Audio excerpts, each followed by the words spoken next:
we have Tina Dalia. Tina, welcome. Thank you for coming. Thank you. Thank you. Can you hear me, Stephanie? I can hear you fine. Great. And you look good too. Thank you. So do you, Stephanie. It's great to be here with you and everybody. Great for you to be here. So tell me a little about yourself, Tina. I didn't read the bio, so I'll let you do the bio. Great. Well, Stephanie, I'm a Bay Area solo performer, actor, writer, casting director. I'm a coach. Yay. I wear a lot of hats, as many of us do. And I am also a queer, lesbian, mixed race, Latina, and I love The Marsh because I've been developing my work with The Marsh and David Ford since 2011 with David Ford and my director, Mary Guzman. And I'm just a big fan of the whole world of solo performance and art. Yay. Yay. When you say you are a coach, are you a football coach? Great question, Stephanie. I mean, I sure as heck have tried to work with football players, but that's different. So I'm a performance coach, which means I coach actors or people to do public speaking through performance coaching. But I couldn't tell you how to lay out a play and make a touchdown, but I could pretend. Well, but you can do it for the acting coaching thingy dingy, right? The acting coaching thingy dingy, yes. And when you're a casting director, tell us about that. Well, I fell in love with just casting sort of peer-to-peer, as many of us do. So networking with other artists, even when I lived in Boston in the 90s, before I moved here in 99, San Francisco.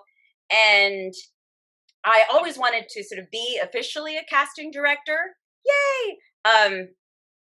And I knew that I needed a lot of mentoring and encouragement to sort of pursue this. So about back in 2010, which is 10 years ago, how time flies, I had approached a couple of women, including I'm remembering women Susan and Katie, and who had told me like, hey, yeah, pursue this casting thing, and then also, you know, put yourself out there to some people who've been mentors. So I was mentored by a casting director who's amazing in the Bay Area, Nina Henninger, and encouraged to just go ahead and do it. Cast films, animation, voiceovers, commercials, online work. And what I realized is, you know what, Stephanie? Anyone could actually be a casting director right now because you don't need a degree. Experience is everything. And oftentimes they just throw you in.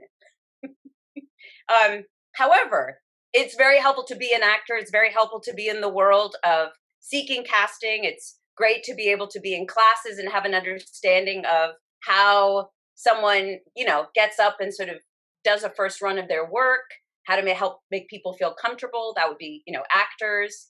And then also how to be committed to real authentic casting and real authentic talent, and be committed to finding folks that are not just going to have agents and representation, but really do the outreach work and find fabulous talent everywhere. And it's true. We're all over the place, right?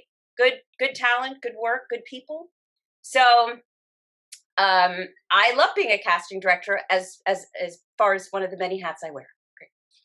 So tell us, do you have a favorite casting story you'd like to tell us right now? Oh my gosh, I'm sure I have many. Well, I always tell this one story about how I kept saying to this director, I think the lead of your film is not this person who sort of has their fist all balled up in their pockets and is coming in kind of all like, I just said, I said, let's look at this other person over here who happened to walk in, and they were in the auditioning room, and they're like, you know, my car was stolen, guitar lost, my yoga certifications are gone. I'm doing fine. I'm just going to work over here. I'll see you soon, Tina.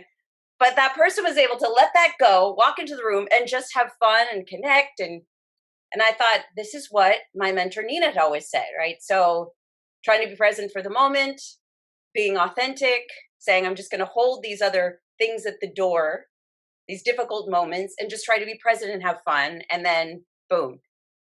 And, and I had to let it go, let it go for, that's the thing about being a casting director. You have to let it go, let it go, let it go, let it go. Even though I said, I would look at this person over here.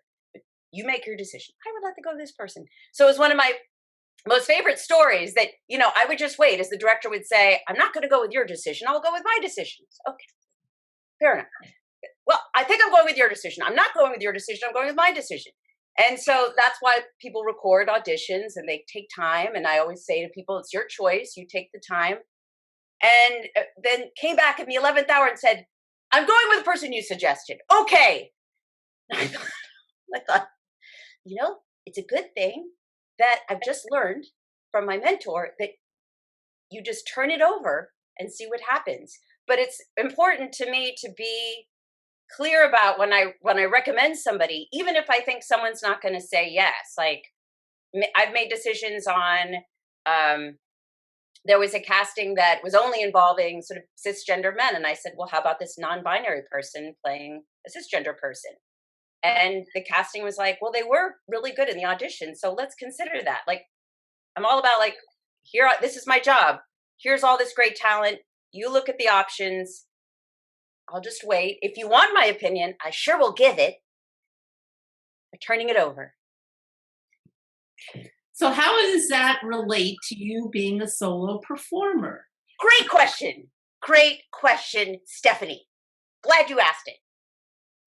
Because what happens is I have to sort of casting direct myself at times when I start making choices. And then when I bring my work to be directed by Mary Guzman, I'm like, okay, so if this character is making this choice, that's going to involve interrupting this person's choice over here in this life. And this person is going to, be influenced by this. So what can happen, for instance, it's like being in a class, right? I'll be in David Ford's class. So other students might be like, you should do that. That character should make that choice and that character should make that choice. But I, as the writer creator, am listening to David Ford and going, no, I have to be, in casting, it's like, nope, that person has to take a journey. Even if I don't like it, I got to take that journey. And then this person takes a journey and maybe it's not going to be happily ever after, but maybe it's still going to be a great show. And, I might love the people that walk in the room that I'm casting. They're so good, but it's just not a marriage for the role. It doesn't mean that you're not a good talent. It's just you're not a marriage for the role. So with story and casting, I have to be true to the character, even if I'm like, why did you make that choice? But being true to sort of what the work needs. And if I want to cheat and not do it authentically, I have other people like David Ford or Mary Guzman that can say, well, I don't really know if that character would make that choice. Like, are you just doing 50%? Maybe they need to go 100% and just, it's like falling on one's face. It's like, I did a little trip. Nope. Whole fall. Okay. Yeah. So tell us a little bit about your show. So sure. Some background here. One of the reasons I wanted you so much to come on Stephanie's Marsh Stream is because your show was supposed to open at the Marsh last week, correct? Oh, correct. And I was so excited, and I've been like dreaming about this for so long. I'm like I get to finally have a run at the Marsh. My dream came true. And I told Stephanie so many months ago, I was like, this is great. I'm so excited. And then, as my drag queen would say, the Coco V came up. That would be the coronavirus. The Coco V came along and put a little wrench in our plans. Yeah. But you never know. The wrench could be golden. The wrench could be covered with diamonds. You just never know. Yeah, that's right. You never know. Or not. But anyway, so here you are. And you tell us a little bit about the show and how you developed it and, why did you develop it? Yes, I developed, that's not good. Twerking with the light, because I see my director and I go, don't look at the director. Hi, director. Okay. So I developed Overlook Latinas because it was the sequel, the secret sequel to the Rita Hayworth of this generation, Stephanie. So I did this whole show that had more of a noir aspect to it, high drama, small town girl from Bakersfield goes to the big city of Las Vegas, and wants to put on a show, and she wants to be Rita Hayworth. Her name is Carmelita Cristina Rivera. Carmelita happens to meet the protagonist of Overlook Latinas. Crossover. I love crossovers. That's part of my thing. So Angel Torres at the time is this Puerto Rican butch dyke from Staten Island. Her dreams right now, her dreams in the past were being a production manager in Vegas. Her best friend Carla Garcia worked there with her. And, and in walks a great talent. They put on a show. They become friends. Everything changes because of love. Angel falls in love. Isn't that true, Stephanie? You fall in love, and either it's you fall on your face or you get up. So Angel falls in love with the Lena Horne of this generation. And time passes. Friends depart. Time passes. Love happens. Now, Angel and Carla, best friends, queer Puerto Rican best friends from Staten Island, have been working on this TV pilot. They've done all this research. They're like, okay, Latinx stars of the past, Dolores Del Rio, Lupe Valdez. We're seeking out how the blacklist affected them and the McCarthy era.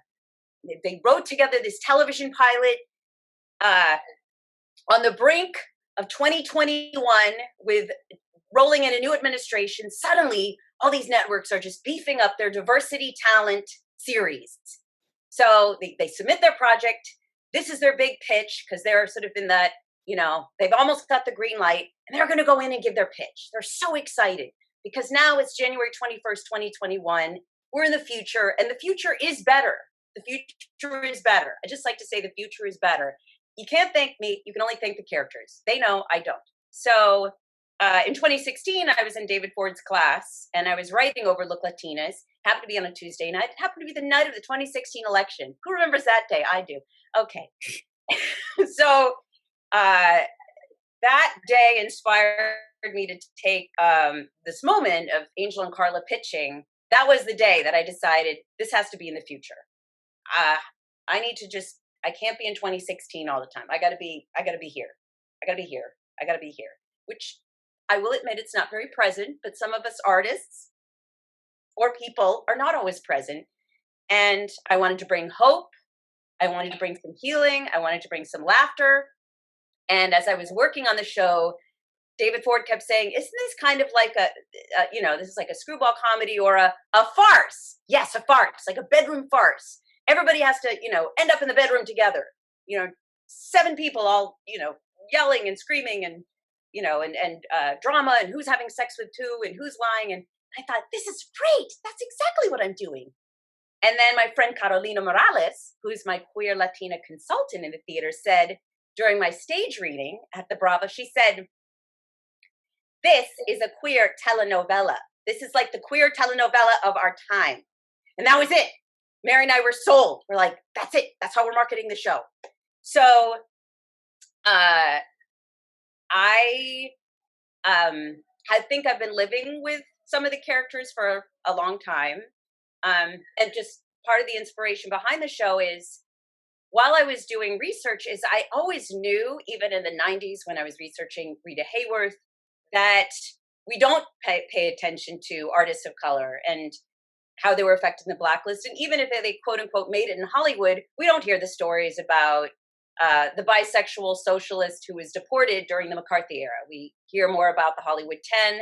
And I felt incredibly compelled to do the research and, hire people to also help me do research to look beyond and bring history into my little dance of telenovela hope. Wow, what a story. What can I say?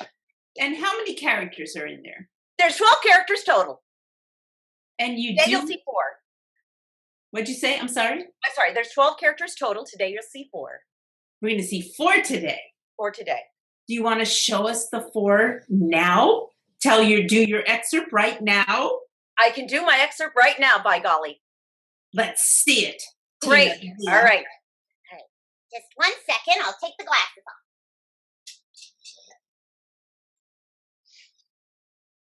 I'm ready. Good morning, New York. Buenos dias. It's me. What's up? Angel Torres, Puerto Rican Butch Dyke from Staten Island, about to have the meeting of a lifetime on January 21st, 2021. That's right. January 21st, 2021. Thank God the election turned out. We have our first woman VP. Celebrate every win. Okay. My best friend, Carla Garcia, and I, we're going to pitch our TV pilot, Overlook Latinas. Here, NBC Studios, to Mr. Bill Moskowitz, Rockefeller Center, NBC. Now, I'm just waiting. Excuse me. I'm running 20 minutes late. Carla. It happens, right? You're on your way to a very important meeting. Subway breaks down. Cell phone service is spotty. But what's most troubling is I need to pee. And they didn't let me. No restroom for you, sir. Something, weirdo. Not even a walnut candy corn dingle can save me. Hello? Bill Moskowitz. Who? Lenny. Yes, Lenny, how are you? Well, thank you. I got a promotion. Why? Because some of my colleagues were Me Too'd. No, Lenny. They were worse than nutnicks. How can I help you, my friend? Yes, I did read your nephew's pitch. My blow-up doll's journey. It was fakakta.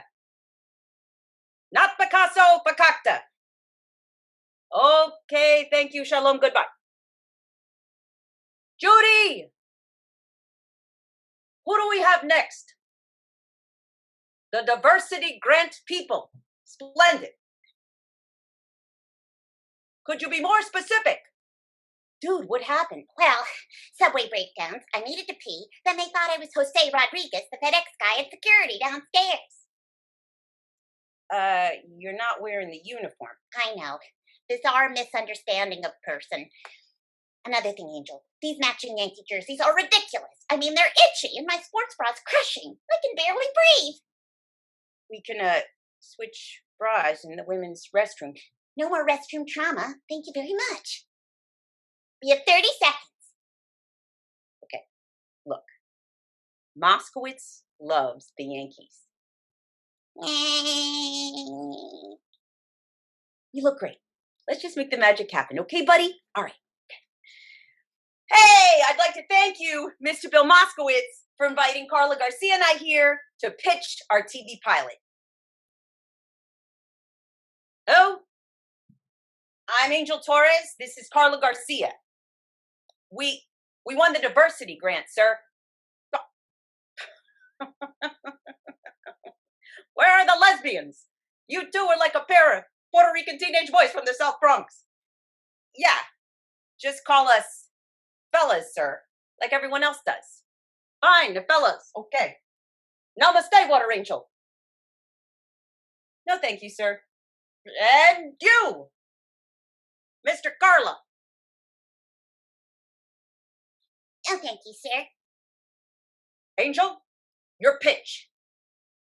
Overlooked Latinas, the next hit TV pilot on NBC. Dolores Del Rio, Lupe Valdez, Rosario Riboletes. Just a few of the Latina stars from the 1920s to the 1930s who came from Mexico and made it in Hollywood. But what happened to their lives? The loves they couldn't have. Closeted bisexuality, blacklisted, arrested, deported, banned from ever returning to United States. We give you their stories. In the backdrop of World War II, red baiting, and McCarthyism.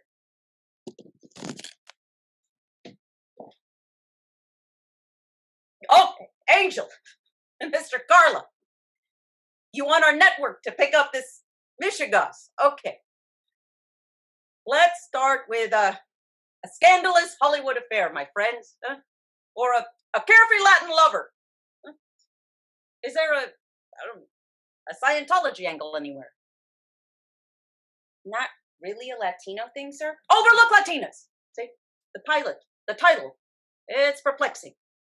Dolores Del Rio, loved by Elvis Presley. But who the heck knows who Rosario Rivaletes is? I got this. Okay. With all due respect, sir, Rosaria was an award-winning actress who was blacklisted and arrested and deported back to Mexico, never to return to the United States again. Yes, she was in that film. Salt of the Earth. Right. It played like a Martha Graham dance number. No disrespect to Bieberman. I know. Everyone was blacklisted in the film. Okay. Fellas. Couldn't you pitch a show like, look, it's Latinos. Humor. Satire goes a long way, my friends. Yeah, we're not pitching a comedy, sir. Who's on your cast list? Who signed on to this project? No? I got it. Here, Mr. Moskowitz. This is an A-list of Latino and Latina actors who agreed to sign on to our pilot and play the legendary roles of Desi Arnaz, Carmen Miranda, Cantinflas, Maria Felix. Oh, yeah, fellas, this is decent. It's decent. But fellas, what about the non-white Hispanic audiences? Middle America want to feel related to. Men, unfortunately, want to jerk off to something in the privacy of their own home. Then I can sell it to the big boys upstairs. Yeah. What's a non-white Hispanic, Bill? It's an Hispanic, Angel. It's an Hispanic. Yeah. Latinos is fine, sir. Latinx, even better. Latin X. Latinx! X. Latin. Latinos is fine. Fine. Okay, fellas, you're correct. Clever premise. But there's a problem. A hole in it the size of Hiroshima. Who is playing Rita Hayworth? She's the biggest Latina of them all. Certainly, you two virtuosos thought of her. Oh, yeah. We totally thought of her, right, Carla? Oh. Yeah, we definitely considered her, but Rita Hayworth is the star of our pilot, sir. Fellas, am I hallucinating? should I answer that? No, I'm sorry, sir. I must have given you the old script. Ha! Rita Hayworth, now she's the star of our pilot. She just has this very complicated through line. She has a complicated through line. Okay, who is playing her? She better be a star, and a big one at that. Oh, yeah, she will be a star, sir. She is Carmelita Cristina Rivera. She's playing Rita Hayworth. What? No, Angel, I beg of you. Shh, Carla. Show Mr. Bill Moskowitz Carmelita's audition video. Oh, for heaven's sakes. Here, Mr. Moskowitz.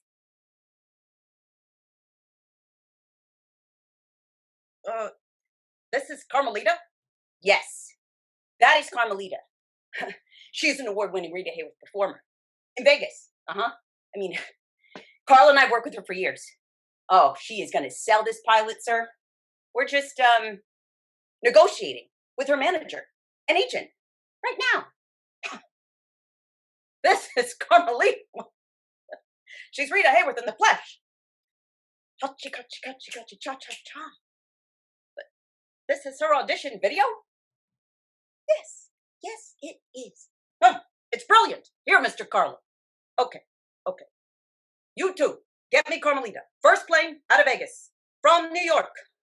From Vegas to New York, in my office. 10 a.m., signing papers, guaranteeing Carmelita is playing Rita Hayworth, the star of your pilot. Can you do that? Yes, we can do that. Carla, can you do that? Yes, I can. Carmelita, it's Carla. Carla Garcia. Carla, how are you? How's Angel? How's LA? I'm still feeling abandoned.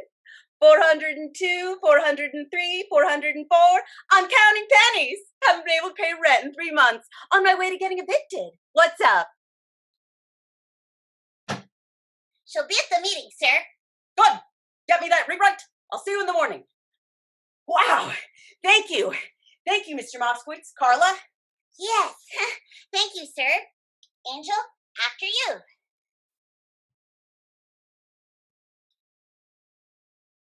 Oh my God, dude. Dude. What? Let's talk about Moskowitz. Did Mel Brooks, Bernie Sanders, Carl Reiner, and Cindy Lumet have a love child together or what? Precisely. Good going, buddy. Woo!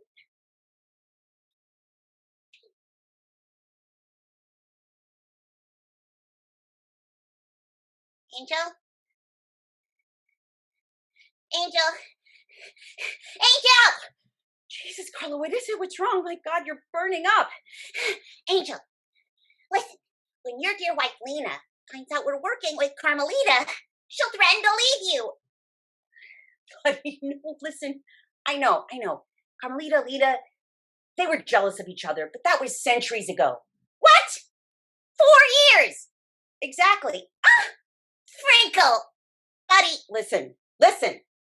We have to work with Carmelita because Bill Moskowitz is signing on to our pilot. I will give Lena a call on the way to the hotel, okay? All right? You just start on those rewrites. what? Hey, I need a golden crumb bun cookie. Yes, I will get you 2 crumb bum cookies and a macchiato with cinnamon. See you soon.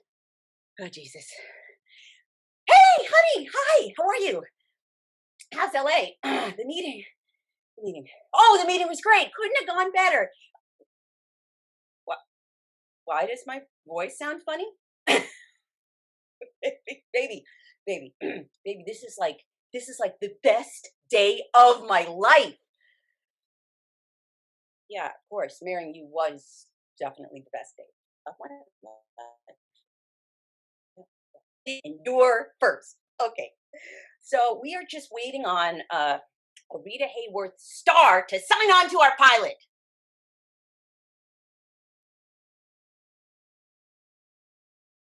Yeah, it's Carmelita. Is there a problem with that? Honey?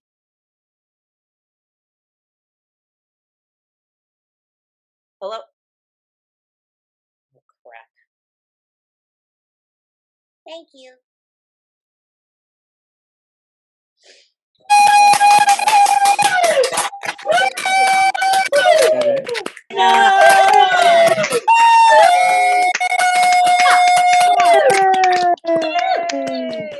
From professional development to say it's I have or don't have. I'm not gonna My calculation, it got to 60. Tina! Where are you, Tina? Where am I? There you are! That was great. That Thank was you. totally great. Thank you, Those- thank you, and everybody. You're welcome. Everybody's saying you're welcome right now, even though you cannot hear them, they are muted. Okay. So, you had real characters there. They're all different. How did you develop them all? Well, I knew that, first of all, there's reality, which is a lot of times as people, we're sort of attracted in friendships and lovers and business partners. We oftentimes are actually, we can be a bunch of opposites, and sort of attracting, but then we're also kind of, we also could be repelling too. So there's the element that every time I do solo performance, I'm always looking for distinction and difference, which helps also develop conflict. Like Angel and Carla, they're best friends. Now, when Mary Guzman asked me she, like, I intuitively knew. She was like, well, how did they meet and what happened?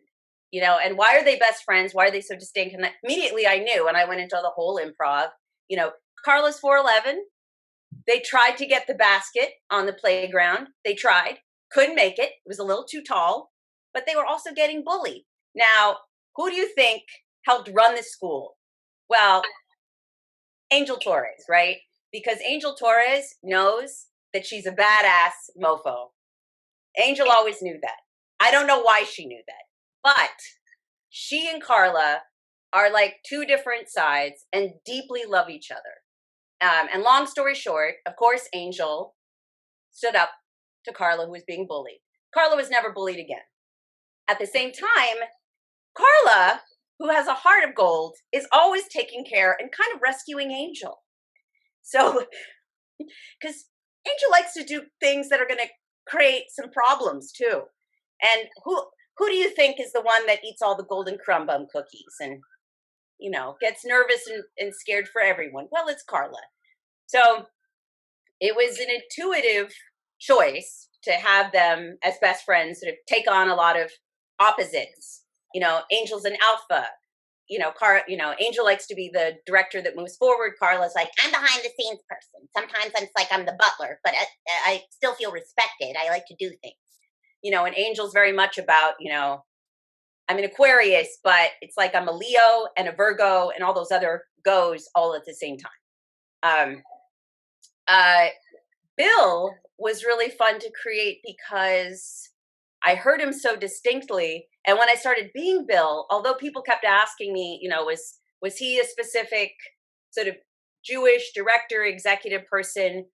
And the more I delved into Bill, the more I realized he is both like my dad, who's 84, who happens to be Italian, and is a character, and has always been a character. And the more I realized too, because again, this was 2016, and I was working on polishing Bill, and over time, even though I disagreed with Bill, there was sort of little instincts of Bill that did remind me of Bernie Sanders, even though Bill's politics are different than Bernie Sanders' politics. But I think the reason why was sort of the sense of age and passion and growing up on the East Coast, I grew up in Boston, and I was my earlier show. I portrayed Groucho Marx, and so my parents really. There was a lot. The Marx Brothers was all over my household. So I think there was something about, even though, again, Bill's not like Groucho Marx, there was something about someone who loved this time of the past in Bill, who saw this project and saw all this potential, but just put a big band and Rita Hayworth, and we get it past the network, and then you can have your bisexual socialists like Dolores Del Rio. They won't look at everything. They'll just see the star, and then you can put your politics through. So the more I developed Bill, the more I realized that Bill did feel like my dad a little bit, because his mannerisms. At first, I was doing them fast. I realized they were slower. He's older, and he's shorter. I'm 5'2", so I think I do play very tall characters, but I also feel very close to. I feel very. It's a heartfelt feeling to play a lot of short characters. And I realized how it happens pretty early on that Bill feels kind of attached to Angel and Carla. But the more that I developed the show, I realized that Bill feels like he's almost being also a dad or a mentor to Angel. And Angel, I think, has the last thought that she has in her mind that, that Bill is going to be like this mentor to her and Carla, and yet that does start to happen. And so if I wasn't making sort of coming in and create, having distinct people coming from these different places, I think that the evolution wouldn't be as fun to see what happens. We know from the little blip that Carmelita she's going to be a lot of work, but like I said, the Coco V happened. There's no work in Vegas. She's broke. She's counting pennies. she has a huge torch for Angel. That could cause a little bit of problems. But she's getting the offer to, portray the role of a lifetime. Why not? So, it wouldn't be a good telenovela farce if we didn't have little love triangles in there. Right, Stephanie? Right? Exactly. But what about her Lena? partner? The Right. partner. Yes. Well, I think that Carla warned Angel that, because of Lena, Angel's wife, that Angel's going to be in the doghouse. It's not going to be pretty. And though it was very quick, there is a lot of geographic changes. It's like Angel and Carla were once in Vegas, Carmelita's in Vegas, Angel's wife is in LA, now Angel's in New York. That does seem to happen, not just in lesbian drama, not just in queer drama, but geographics and art happen in all drama for all people. It's like, no, this is fine. We can do this little thing over here, and nobody's going to inappropriately get too close to each other. History's not going to rub up against us too much. No rubbing, no rubbing, no rubbing, no rubbing. Rubbing happens. So Lena, what is she going to do? She's on the other coast, all right? How is she going to oversee all of this? Well, Lena's an alpha too, so she likes to take control.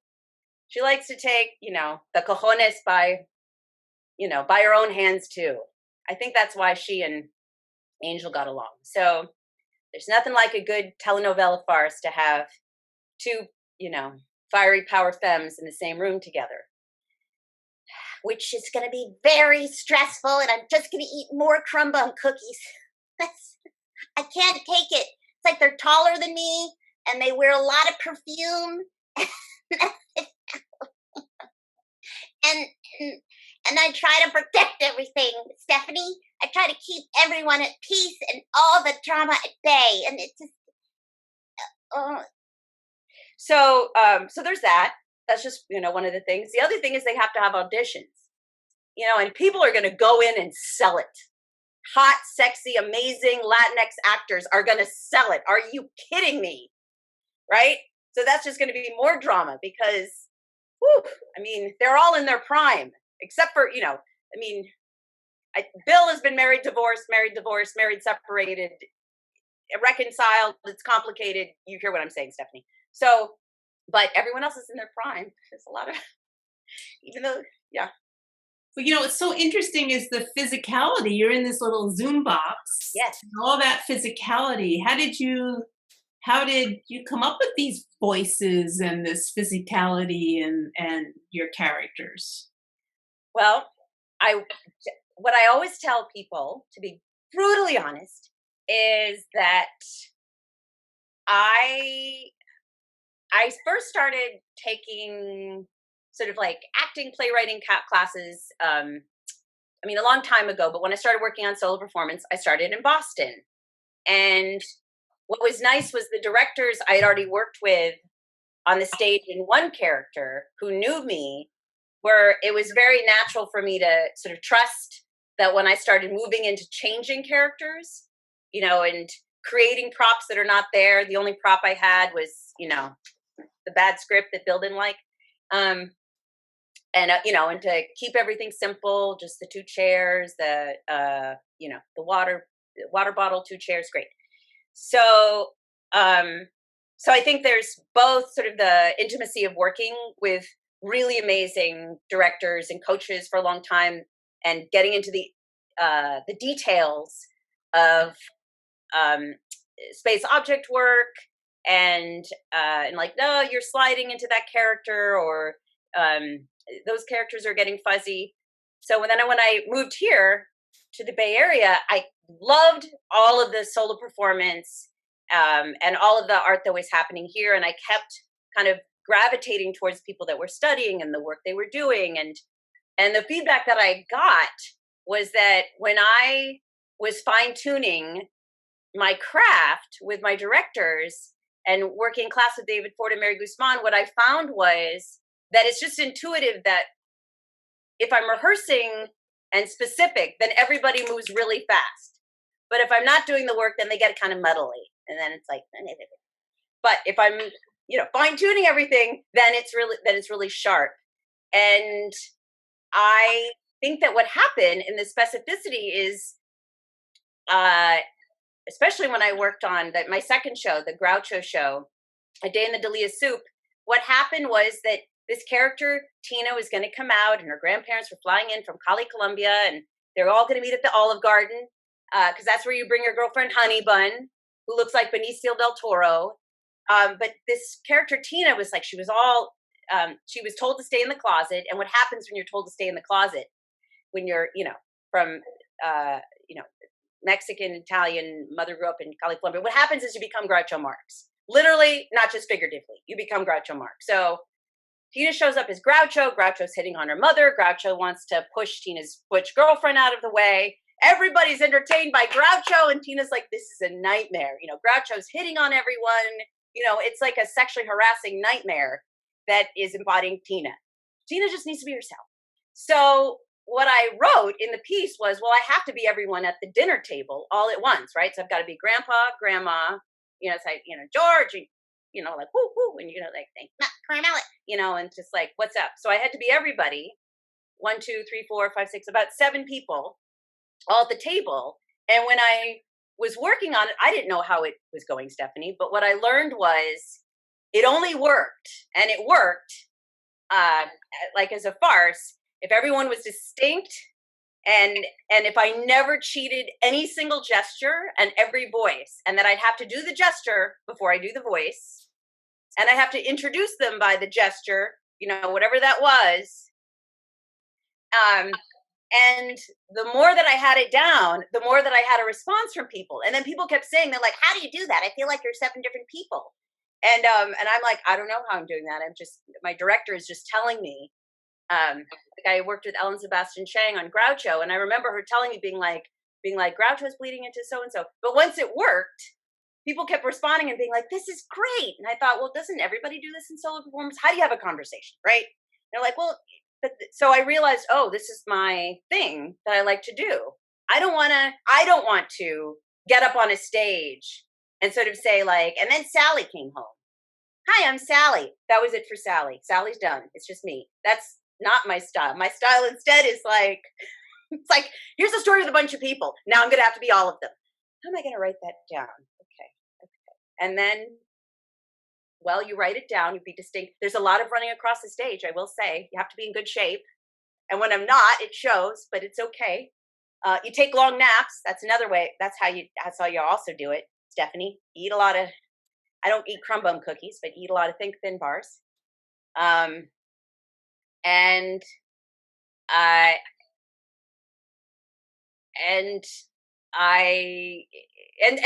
There's just something distinct about, every night will really be different. If you asked David and Mary, every night could be different, because if I forget whose body I'm in, sometimes the character might have to correct the other character. Like, I'm speaking, you're not me. Does Groucho ever show up by mistake? Groucho once in a while used to kind of bleed into my other work. I would be crouching down, my voice would go up, like the eyes would go up. You must show us. Do us a very short 30 seconds of Groucho. Oh my God. Well, Stephanie, what can I say? It's wonderful to be here at this magnificent washout. Turnout. Okay. Come. I don't remember what the story was, except that there was a woman named Carmelita and Lydia. But it's been so many years since I've been Groucho. There's been so many years I've been Groucho. Too many years that I'd like to forget. But I'm rusty on Groucho, but I love Groucho. That's okay. That's okay. Okay. So why solo performance instead of writing the plays with all the different characters? What made you do that? And do you think you could have done it wherever you were last? Or did coming to the Bay Area and San Francisco kind of support that part of you? Oh my gosh, coming to the Bay Area totally supported that part of me. Yes. Because I already knew that there was a wealth of solo performance here. There was just like, people were doing it. It was a thing. And I was first inspired, as I tell the story in 1993 at the the Theater Offensive, and I saw Pamela Sneed, and then Marga Gomez had come in 94. And so I was seeing all these people, and Peggy Shaw and Holly Hughes. So I was sort of learning different aspects of solo performance. And why did it resonate with me? For so many reasons, more than writing a play. One was that I've always been a poet. And what's sweet is my parents are poets. I love that. Between my dad working, he'll send me a poem. So I became a solo performer out of performance poetry and spoken word. And I just didn't know, and I would create characters that way. So I just didn't know until I started seeing solo performers. I'm like, oh, that's what I am. I was like, okay. And of course I saw Anna Deavere Smith, and then I was like, right, that's what I am. But what's my style, and what's my shtick, and what, what makes it me? And I realized too that telling stories about me very personally was not my thing. But what is personal is if I can take any themes that impacted me and tell a story in a fictional way, because I think that is completely what I resonate with, and then I can bring more in, and then I feel like actually the character can be more vulnerable, because I actually find it limiting if I was to be Tina. I don't know how to say this to you, Stephanie, but Tina is incredibly limiting. But other people are not. Other people inside of me are not limiting. So I played with Groucho as a short film. My friend Michael Aracco and I wrote it together, and I was in the short film, and that was fun. And some other actors played other characters. That was fun. And I did a stage reading where I just played Tina and Groucho.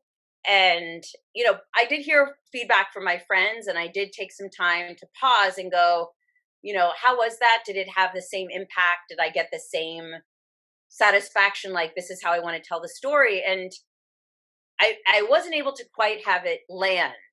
I almost wonder if I was to ever write a play, if I would write that play and really take myself out of it entirely, because I think as a performer that this is how I tell stories. And it was sort of my journey. So it's like, okay, solo performance. All right, it's going to be more fictional, even if I'm saying something about me, but it's not about me. I'm going to bring in a historical element. It's a way that I can be political. It's a way that I can be healing. It's a way that I can be queer. It's a way that I can be a mixed race Latina. It's a way that I can be funny. And I feel like it's I feel like some playwrights have that really nice touch where they're most like the gem of their voice, kind of the diamond in the rough of their voice is in their play. And I feel like for me, it became in solo performance. And let me tell you, I mean, some people I think over time were like, that's a lovely show. When will you move on to your next show? Like, I would work a show for so long, and then eventually I could feel it. I could go, okay, this is a good show. Now I'm going to put you here, give you a nap, sit you down, and work on something else. Yeah. So that's wonderful. And, and I've watched the development over time, and, we had a Rising, and it just, we had another Rising. And what did we do? We had a Rising and then a post-Rising or something. Did we do that? Yes. And just to watch the development of the characters and the definition and all those things has been incredible. Groucho hat off to you, Tina. And I'm going to ask you one question before we take some questions from the audience, because we're getting on close to the end, believe it or not. What was it like to transfer this stuff to the Zoom box for you, for this excerpt? Yes. Well, thank goodness for Mary Guzman, my director, who's magical and very helpful, who's probably going to tell me that my lighting needs work, but I've improved, I think. Mary, give me the thumbs up if I've improved a little bit. Yes, I improved. Thank you, Fontana. Okay. So what I like about Zoom, Stephanie, is that since I am an on-camera actor and I've coached people on camera, what's funny is Zoom is broader. So usually, so most cameras are, so this is like, I'm giving the positive on Zoom now, and as well as the teaching class. I'm teaching a class in 30 seconds. So I learned that Zoom is broader, even though it still, can be cutting off my hands. And the way I learned that is when Carla and Angel exit frame, Mary's like, I still see you, still seeing you. The same thing too, that on a stage, you miss the snap if it's up here, but you bring it there. The other thing that's fun is that, you hear the script fall.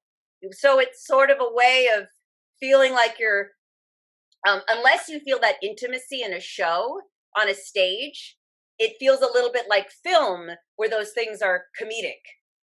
So you don't see the script falling, but you hear it, which is sort of part of the beat. And sometimes people are like, oh my gosh, I was on the stage, now I'm in Zoom. But Zoom, Who knew you could disappear in Zoom? or you can stand and then you sit, or, so there's ways to sort of play with it. Carlos over, You can find the edges, and it really helps to have a director and a coach, because on Zoom, the challenge is right and left is all mixed up, totally mixed up. So on a stage, it's not the same thing. And Carla kept getting confused. Carla was like, I'm over here. I'm over here. So I say to everyone, please have a coach and a director. Please have them look at what you're doing, and play with the edges versus feeling cut off by the edges, and play with the close-ups. And it's true, the lighting changes.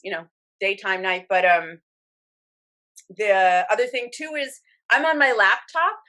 I don't have a special mic, but that's amazing. You can hear me, right?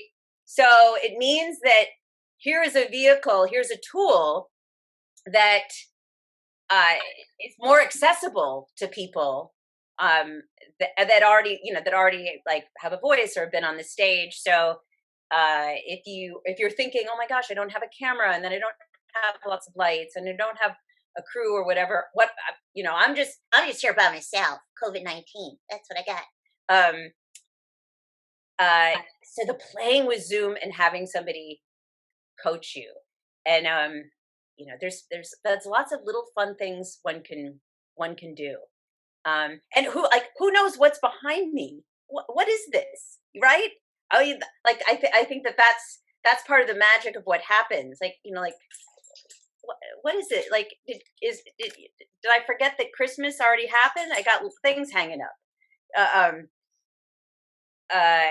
And on the stage, it takes longer it takes longer, but we expect that for someone to stand and someone to sit in a chair. But what I learned on Zoom is, for those of you, if you're going to Zoom soon in a performance, that for me, it's more effective with comedy and this piece to actually just to squat and, move this way, because otherwise I'd be moving, no one wants to watch me move a camera, so to speak. Well, So, that's great, Tina. Shall we open it up to some questions now? Yeah, let's do that. So, does anyone have a question? Brian, do you have anyone? Does anybody want to wave and say, just ask it? Oh, we have a question, Judy Price. Yes. What's your question, Judy? Wait, what's I your can't question, Judy? there. Yeah, I'm the queen of Zoom. So Tina, I love you, and it was awesome that I didn't have to drive to San Francisco. One of the things also to mention is I go to dance parties on Zoom, and I'm in this chair, and all I have to do is this, and it looks like I'm dancing, but I'm just moving the computer. But my question is, what are you doing? I mean, I know you're talking to me right now, but what are you doing with your life now that we're all in this pandemic? So now it's like doing, Zoom readings of people's work. People will be like, I have a play, let's read it. Or can you coach me on something? Cool. How about, teach me something, or I want to, join a class. And I'll probably I'll keep writing. I might join a class myself to, keep the writing going, because I don't want any of us as artists, and you might feel the same way, JP, is for us to either feel stuck or limited or rusty, Yeah. right? Right. So now I'm like, okay, let's use Zoom to create and help each other out and watch each other and give feedback. And I love theaters like the Marsh. Please support the Marsh. Please donate to the Marsh. Give to the Marsh. So there's so many great theaters all over the Bay Area and the Sacramento area that we can be supporting right now, and artists by helping, in any way we can support our artists and our theaters. Thank you so much for your performance tonight, because it's kind of like what I, for me personally, what I needed. I always like a dose of Tina, and I always like to see Mary, and I was like, oh damn, I don't have to ask Tina if she wants to have a ride home tonight. She is home. That was like, in my mind, you're giving me a ride home, but I'm already here. So it's so great to see you, and Mary, it's so great to see you. And I love what you do, and I thank you so much for making this an awesome evening for me personally. Thank you. And Any other questions? Thanks for supporting the Marsh people. Does Janet Thorne? Jan, where did you go? I do. Janet, do you have a question? I do. Can you hear me? You Yes. are muted. Hi. Hi, Okay. Jan. Hi, Tina. This was wonderful. And how does your feeling now after performing for 12 or 13 minutes on Zoom, how does that compare to how you feel after doing a scene on stage? Do you have adrenaline? Do you have a lot of adrenaline? I do. What's interesting is I have so much adrenaline that the great feeling is there is this beautiful euphoria of like, oh, I was with people. I got to, connect afterwards and see the messages and see in people's faces and names come up. So that feels really good. And so I'm still experiencing that like warm, fun, lovely feeling. And I realize that, had I be performing my whole show at the Marsh, I would have probably even more, I call it sort of like, performer euphoria, because I can tell inside of me, my show is like an hour and 15 minutes, right? And this is just a snippet. So inside of me, it's like, I can't wait for you to see the whole thing. But that's a good sign, because it's like the characters are like, we want to do more. And I'm like, well, that's what we got for right now. More. More. It was So really fun to watch. It was thrilling to watch it. Thank you. Thank And I you. just want to put a plug in for Janet Thorburn, Jan, my dear friend, who saw me twice and gave me feedback and notes and wrote it down. Thank you, Jan. Thank you. Welcome, Tina. It worked really well. Thanks. Hey, Natasha. Rock has a question. Natasha. Hi. I was just like so enamored to seeing it this way. Like I've seen you work on it with David, and I think it really like it's so come together in a way, like the characters were so alive in this performance. So that was really, really fabulous. And my question has to do with the like I love how you incorporated COVID and all of this into the work. And I'm wondering if you find some sources of inspiration either in the technology or in the current situation, and kind of like find ways to feed it back into the work despite all the madness. Yeah. So much. I think that I was having this conversation with many people, including Mary Guzman. Like sometimes I cry every day because of how COVID-19 is impacting people. And then because of, the trauma and the loss of lives and what's happening. And then I cry because I'm so moved. Somebody will sing a bunch of nurses, dancing. And I'm like, oh my God, they're creating art and dancing. And I'm like, I love it. And it's real. So I'm really inspired by that. I'm like, send more. And then I'm like, oh my God, I'm crying, but, so whatever people sort of, that's who I am. Right. So when I watch people doing art and creating art at this time and incorporating, the realness, I find it healing. And I also am emotional and a mushball, and I find it really, really beautiful because to me, at the core of art and performance is if it's not going to make us feel better and heal us or have us think or respond in some way or be better human beings or be lighter people or not repeat a horrible history we've been through, if it's not going to have us sort of be changed or touched, then what's the point to me?